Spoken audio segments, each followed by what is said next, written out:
Shigandang is a secret boss fight in Wukong that you can unlock if you get all the Buddha eyes located in chapter 2. At times it can hit like a truck and has some pretty strong AoE attacks. This boss can drop some good loot if you manage to beat him, but if you are having trouble, let's talk about some ways to counter their attacks, look at the build, and see a full hitless fight. Keep in mind there is a way to cheese this boss fight, but if you're just looking for the straight hands, one-on-one, check this guide out. Okay, Shigandang has 2 moves to worry about if you're not close to him. He has like a quick rush down and a body splash.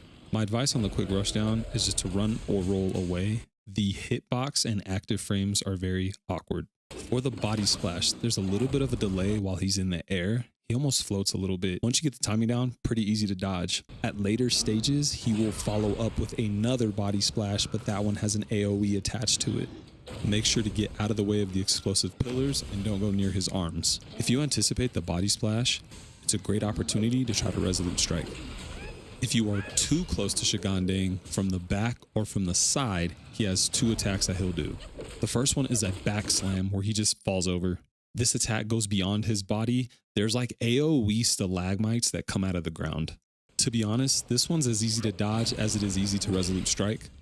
Pick whatever you choose. If you are on the side of him, he has a very quick swipe attack and he'll do it with either hand. You'll know it's coming because he'll have like a groan before he does it. Best advice, dodge. If he tilts up with one fist in the air, but the other one is very close to the ground, he's coming in for a very standard ground pound attack.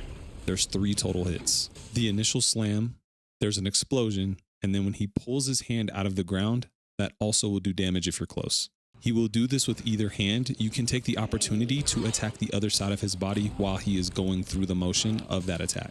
If he's on his hind legs with both hands in the air, a major AoE attack is coming. There's 3 total hits. The initial slam, there's going to be like a 1.5 second pause to where he's going to raise stalagmites out of the ground, and then those stalagmites will explode. Try to get out of the way to the left or the right. If he stands on his hind legs and his right arm is more tucked instead of up, he's coming in for a quick 2-hit combo. The second hit has some awkward timing to it. When he's at lower levels of health, he will come in with a 3rd AoE attack that we mentioned earlier. If he swings for the fences with his right arm, a follow-up is going to come with the left, with it going into the ground for one more AoE attack as he pulls his hand back out. During this attack, the most annoying thing is actually the camera. If you can back away from him and let him swing on his own so you can see his whole body, that will favor you. If you're feeling frisky, after the left hand pound, you can hit him twice into a resolute strike and it will pretty much work 100% of the time.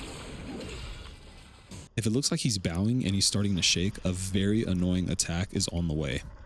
A delayed ground pound will cause a wave and then it will go into a very, very large AoE explosion. Even if you get knocked down by the initial wave, the AoE explosion will still hit you for a lot of damage. You can avoid the AoE explosion a couple ways. You can dodge, you can jump and attack him, or with amazing timing, you can resolute strike.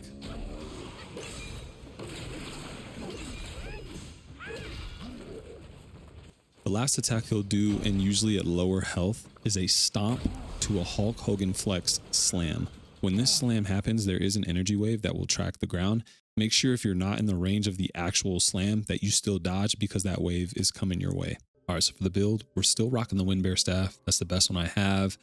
The only vessel we have is the Fireproof Mantle, Wandering White Spirit, and then we're actually going to use the Gale Guard set, which is what we just got from fighting Stone Vanguard. The best thing about this is it just rewards you for perfect dodges. And then we got the Cat's Eye Beads and the Back Scratcher, per usual at this point in the game. For relics, we're still going to go with Opportune Watcher. I do want to build up focus attacks because I feel like it's important for this fight because I'm really going to use Resolute Strike as much as possible.